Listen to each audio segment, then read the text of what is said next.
Hello, love. I hope this letter finds you well. Today I'm writing to you to tell you a story.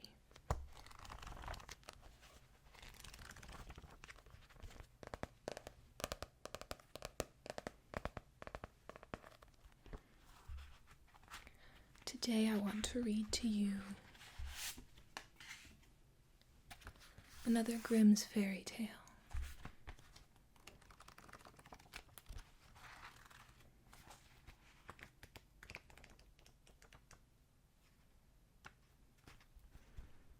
The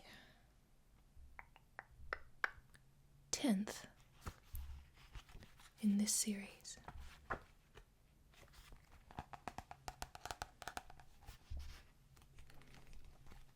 This one is called The 3 Spinners. There was once a girl who was idle and would not spin, and let her mother say what she would, she could not bring her to do it. At last the mother was once so overcome with anger and impatience that she beat her, on which the girl began to weep loudly.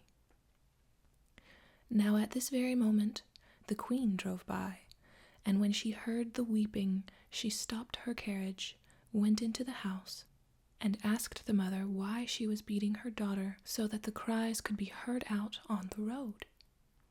Then the woman was ashamed to reveal the laziness of her daughter, and said, "I cannot get her to leave off spinning. She insists on spinning forever, and I am poor, and cannot procure the flax."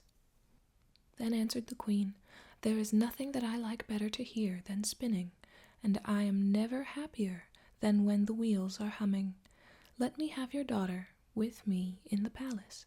I have flax enough, and there she shall spin as much as she likes." The mother was heartily satisfied with this, and the queen took the girl with her. When they had arrived at the palace, she led her up into 3 rooms, which were filled from the bottom to the top with the finest flax. "Now spin me this flax," said she, "and when thou hast done it, thou shalt have my eldest son for a husband, even if thou art poor. I care not for that. Thy indefatigable industry is dowry enough." The girl was secretly terrified, for she could not have spun the flax, no, not if she had lived till she was 300 years old, and had sat at it every day from morning till night.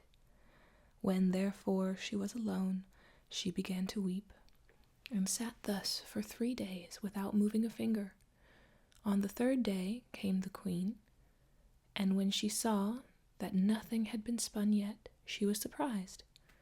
But the girl excused herself by saying that she had not been able to begin because of her great distress at leaving her mother's house. The queen was satisfied with this, but said when she was going away, "Tomorrow thou must begin to work." When the girl was alone again, she did not know what to do, and in her distress went to the window. Then she saw 3 women coming towards her, the first of whom had a broad, flat foot. The second had such a great underlip that it hung down over her chin, and the third had a broad thumb. They remained standing before the window, looked up, and asked the girl what was amiss with her. She complained of her trouble, and then they offered her their help, and said, "If thou wilt invite us to the wedding, not be ashamed of us, and wilt call us thine aunts, and likewise wilt place us at thy table, we will spin up the flax for thee, and that in a very short time."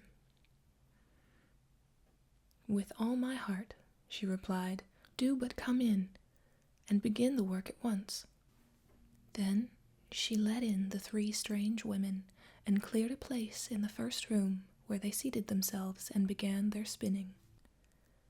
The one drew the thread and trod the wheel, the other wetted the thread, the third twisted it, and struck the table with her finger, and as often as she struck it, a skein of thread fell to the ground that was spun in the finest manner possible.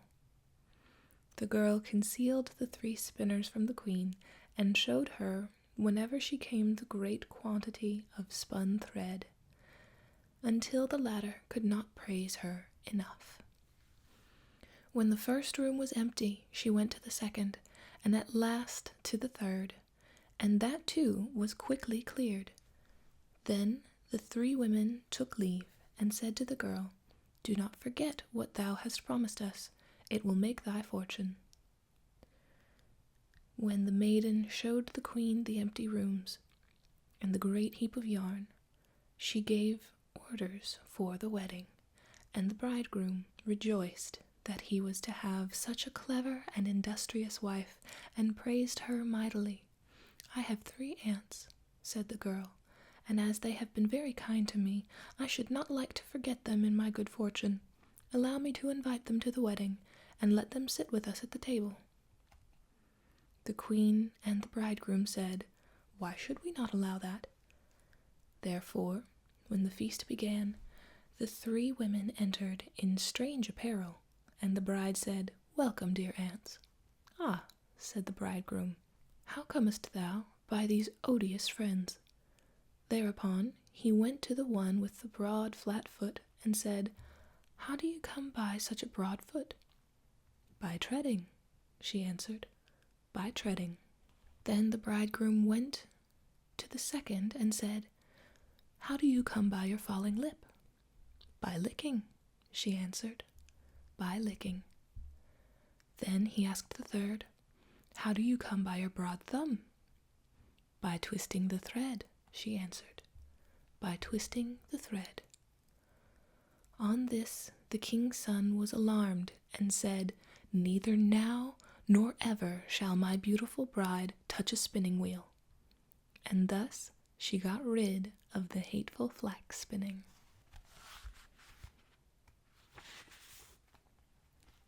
The end.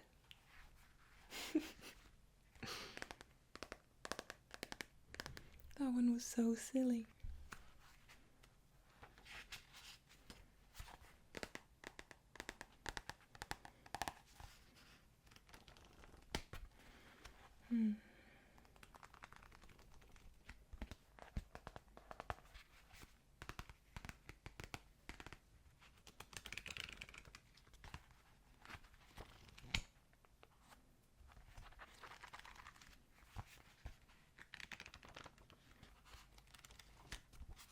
Well,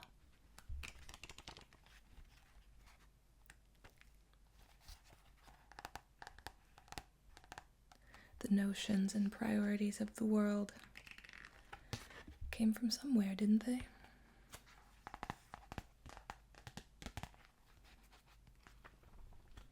Stories that have been passed down through generations.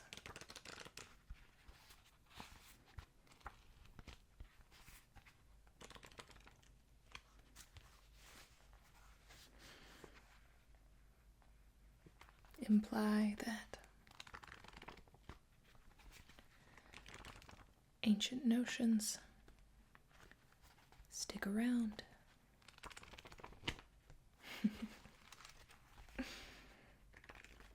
Either way, I am glad that the girl didn't have to live a life doing something she didn't want to do.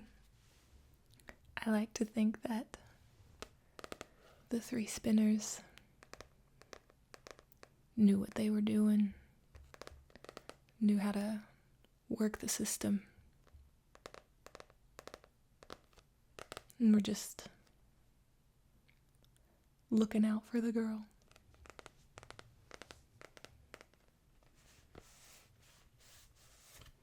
Came in clutch.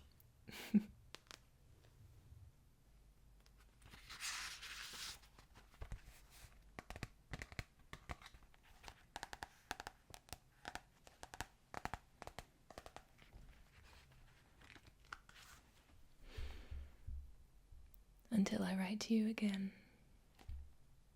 Anytime you rest, rest well. Love, Lori Jo.